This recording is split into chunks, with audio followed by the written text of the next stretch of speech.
नमस्कार मंडळी, मी कविता तुमचं सर्वांचं माझ्या चॅनलमध्ये अगदी मनापासून स्वागत आहे. आजच्या व्हिडिओमध्ये आपण हनुमान जयंती स्पेशल भगवान हनुमंतांचा महिमा जाणून घेणार आहोत. तर त्यासाठी व्हिडिओ शेवटपर्यंत बघा आणि चॅनलवर नवीन असाल तर सबस्क्राईब करायला विसरू नका. जगातील 7 चिरंजीवात ज्यांची गणना आहे, अशा श्रीराम भक्त हनुमंतांचा जन्म चैत्र शुद्ध पौर्णिमेला झाला होता. भगवान हनुमान हे शक्ती, भक्ती आणि निष्ठेचे अद्वितीय प्रतीक मानले जातात. प्रभू श्रीरामांप्रती त्यांच्या अखंड भक्तीमुळे ते भक्तांच्या संकटांचा नाश करणारे आणि धैर्य देणारे देव म्हणून ओळखले जातात. भगवान शंकरांचे शिवालय जसे नंदीशिवाय असत नाही, तशी श्रीरामांच्या देवालयाची पूर्णता हनुमंताच्या मूर्तीशिवाय होत नसते. भक्ताशिवाय भगवान अपुरा या भावनेचे दर्शन या घटनेवरून होते. रावणाच्या लंकेत जायला भगवान रामाला पूल बांधावा लागला, तर हनुमान भगवान उड्डाण करून गेले होते. हनुमंतांच्या उड्डाणाने भक्ताचा महिमा वाढला. मुलाच्या पराक्रमाने बाप आनंदित होतो, शिष्याकडून हरण्यात गुरु गौरव मानतो, तशी भक्ताच्या महिमा वृद्धीमध्ये प्रभू प्रसन्नताच अनुभवत असतो. ज्याचे चिंतन भगवान करतो, अशा महापुरुषांपैकी हनुमान भगवान एक आहे. माणसे तर त्यांचे चिंतन करतातच. आज हजारो वर्षांपासून जनसमुदायाच्या हृदयात रामा एवढेच आदरणीय स्थान हनुमान भगवंतांना सुद्धा लाभले आहे. उत्तरकांडात राम भगवान हनुमंताला प्राज्ञ, धीर, वीर, राजनीतिपुराण वगैरे विशेषणांनी संबोधतो. यावरूनच त्यांची उच्चतम योग्यतेची कल्पना येऊ शकते. हनुमान भगवान सीतेचा शोध करून आले होते. त्यावेळी श्रीराम म्हणतात, हनुमंता, तुझे माझ्यावर अगणित उपकार आहेत. त्याच्यासाठी माझा एक प्राण काढून दिला तरी ते कमीच पडेल, कारण तुझे माझ्यावरील प्रेम पंचप्राणापेक्षा विशेष आहे. म्हणून मी तुला फक्त आलिंगनच देतो. एकैक सोपकारस्य प्राणान दास्यामि ते कपे. राम भगवान म्हणतात की हनुमंताने इतके दुष्कर कार्य केलेले आहे की ते इतर लोक स्वप्नातही करू शकत नाही. धन्य हनुमान की जो वानर असूनही ज्याने प्रभूच्या स्वमुखातून पुरुषोत्तम पदवी प्राप्त करून प्रभूच्या बरोबरीचे स्थान प्राप्त केलेले आहे. हनुमान जयंती साजरी केली जाते कारण हनुमंताने स्वतःच्या अंतर्बाह्य शत्रूंवर विजय मिळवला होता. इंद्रजितासारख्या बाह्य शत्रूला तर या इंद्रियजित हनुमंताने जिंकलेच होते, पण मनामध्ये असलेला काम, क्रोध, लोभ, मोह, मद, मत्सर इत्यादी असुरांवरही त्यांनी विजय प्राप्त केला होता.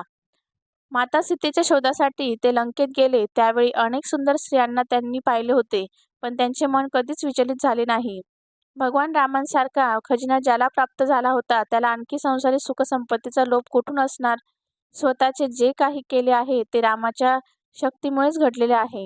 अशी अंतःकरणापासूनची भावना जेथे असेल, तेथे मद व अभिमान कोठून संभवतील? हनुमान बलबुद्धी संपन्न होते. त्यांना मानसशास्त्र, राजनीती, साहित्य, तत्वज्ञान वगैरे शास्त्रांचे सखोल ज्ञान होते. त्यांना 11वा व्याकरणकार व रुद्राचा अवतार मानण्यात येते. त्यांच्यात फार मोठी विद्वत्ता होती. त्यांची वक्तृत्व शक्ती देखील अजब होती. हनुमंतांच्या वाणीतून ज्ञाननिष्ठ वैचारिक प्रवाह आणि सरळ पण अर्थगंभीर भाषा प्रवाह वाहत आहे, असं ऐकणाऱ्याला वाटत असे. हनुमंतांचा मानसशास्त्राचा फारच सखोल अभ्यास होता. त्यांच्या मुत्सद्देगिरीवर व विद्वत्तेवर रामाचाही अद्भुत विश्वास होता. विभीषण शत्रू राज्याचा सचिव व रावणाचा भाऊ रामाकडे येतो.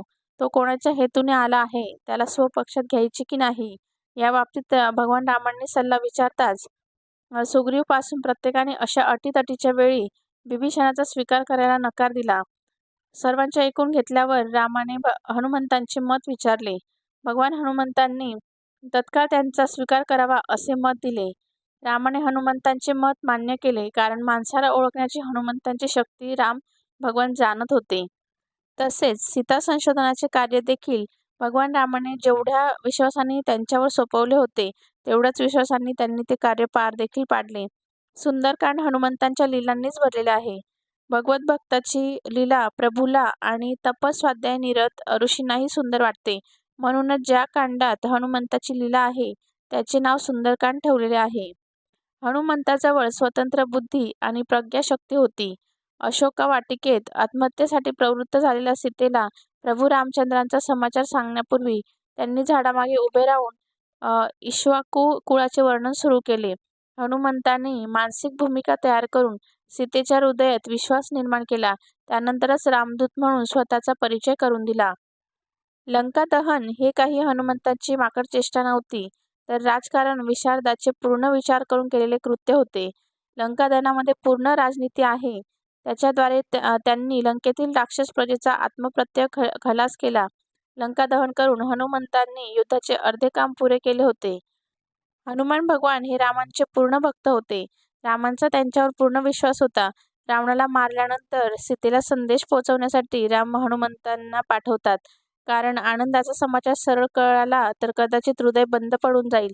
अयोध्येत प्रवेश करण्यापूर्वी भरताच्या चेहऱ्यावर रामाच्या आगमनाचा विकार होतो की नाही ते पाहण्यासाठी सुद्धा देखील राम भगवान हनुमंतांनाच पाठवतात. अर्थात या नाजूक प्रसंगी महत्त्वाची कामगिरी पूर्ण बुद्धी चालवून हनुमानच करू शकतात. नाजूकात नाजूक व कठोरात कठोर काम देखील हनुमान भगवानाने सफलतेने पार पाडले होते. हनुमंतांचा दास्य भाव ही अतिशय उत्कृष्ट आहे. राम भगवान हनुमंतांना विचारतात, तुला काय पाहिजे? त्यावेळी माझी तुझ्यावरील प्रेम भक्ती कमी न व्हावी आणि रामाशिवाय दुसरा भाव न निर्माण व्हावा, एवढेच मला पाहिजे, असे उत्तर त्यांनी दिले होते. जोपर्यंत रामकथा आहे तोपर्यंत हनुमान अमरच राहील. हनुमान म्हणजे सेवक व सैनिक यांचा संयोग, भक्ती व शक्ती यांचा सुगम संगम. रामाच्या सेवेत प्राण देण्याची जरूर पडली तर त्यासाठी त्यांची तयारी होती. तसे पाहिले तर रामायणात हनुमंता एवढाच रावणही बलवान होता, पण रावणाचे बल भोगायला अर्पण केलेले होते. एकाने रामपत्नी पळवून नेली तर दुसऱ्याने ती परत शोधून काढली.